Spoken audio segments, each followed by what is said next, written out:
সব ঠিক হয়ে যাবে। আমি তো তোমার পাশে আছি।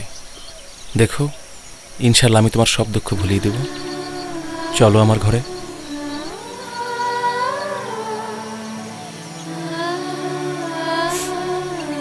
আমি এখন বিয়ে করব না মিলন। কেন? যে রোগ আমার ভাইয়ের জীবন শেষ করেছে, যে রোগের কারণে আমার মা মারা গেছে, সেই রোগকে দূর করতে হবে মিলন। সেটা তো আমরা বিয়ের পরেও করতে পারি। না মিলন, বিয়ে করলেই আমি সংসারের বাঁধনে আটকে পড়ব। বিয়ে করার জন্য অনেক সময় পড়ে আছে। আগে আমাদের সবাইকে সচেতন করতে হবে। আমি আর কোনো ভাইকে হারাতে চাই না, আর কোনো মাকে বুক ফেটে মরতে দিতে চাই না এই রোগের কারণে। এই অভিশাপের বিরুদ্ধে আমাদের লড়তে হবে। তুমি তুমি আমাকে একটু সময় দাও প্লিজ।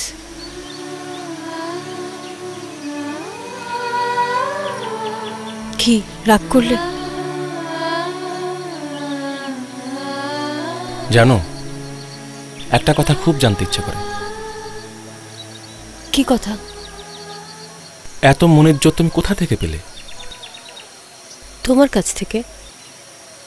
এত বড় যন্ত্রণা তুমি মুখ বুজে সহ্য করেছ, কাউকে কিছু বুঝতে দাওনি। এই রোগীর বোনকে দূরে না সরিয়ে বিয়ে করে ঘরে তুলতে চেয়েছ। তুমি তো আমার পথ দেখিয়েছ মিলন। ঠিক আছে, আমি তোমায় বাধা দেব না।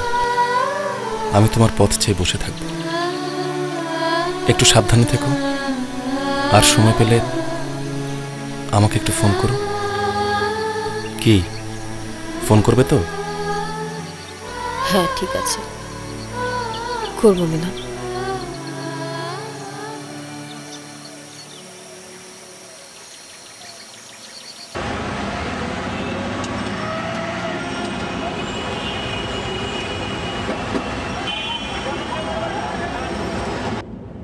স্যার, আপনি তো সবই জানেন।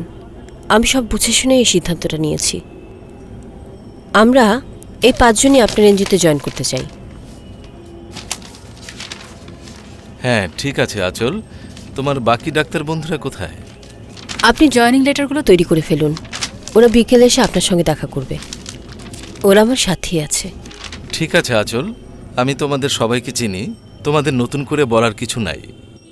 যে কাজের জন্য তোমরা এখানে জয়েন করছো, সে কাজটা আন্তরিকতার সাথে করতে হবে। তবে হ্যাঁ, আমার বিশ্বাস তোমরা সবাই ভালো করবে। শোনো আঁচল, এইডস এমন একটা রোগ যে রোগের ঔষধ এখন পর্যন্ত পৃথিবীতে আবিষ্কার হয়নি।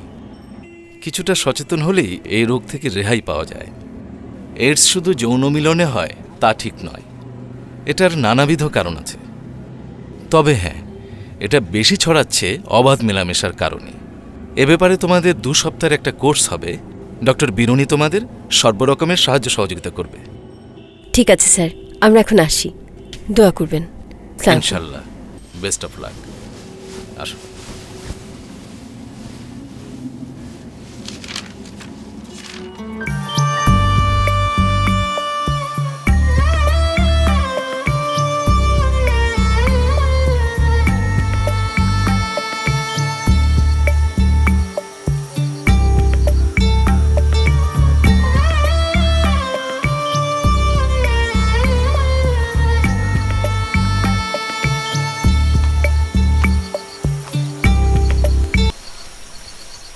ও মিমি, এটা কি হচ্ছে মিলন? আঁচল চলে যাচ্ছে। আমি জানি।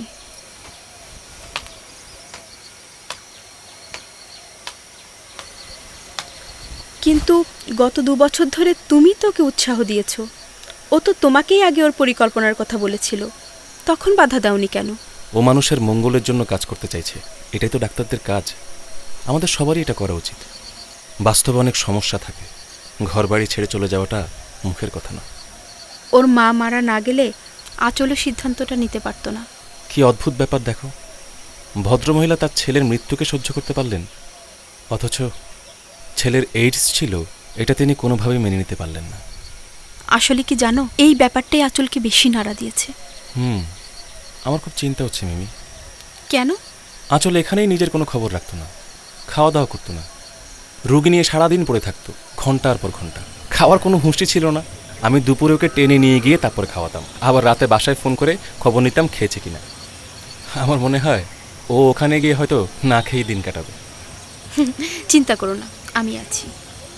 তুমি? তুমি ভাবলে কিভাবে আমার প্রাণের বন্ধুকে আমি একা ছেড়ে দেব? আমি ওর সঙ্গে যাচ্ছি। মিমি, আমি জানি তোমার বাবা মা দুজনই অসুস্থ, তাদের রেখে তোমার পক্ষে যাওয়াটা সম্ভব না, এটা আমি বুঝি। তাই নিজেই সিদ্ধান্ত নিলাম আমিও যাব। আমি নিয়মিত তোমাকে ফোনে আঁচলের খবর দেব। আচ্ছা। আমার তো কেউ নেই, হোমেই মানুষ, তোমরাই আমার সব। তোমরা এগিয়ে যাও মিমি, আমি তোমাদের পাশে আছি সবসময়। গোটা দুনিয়ার মানুষকে জানাতে হবে পৃথিবীতে কেউ একা নয়, একজনও না।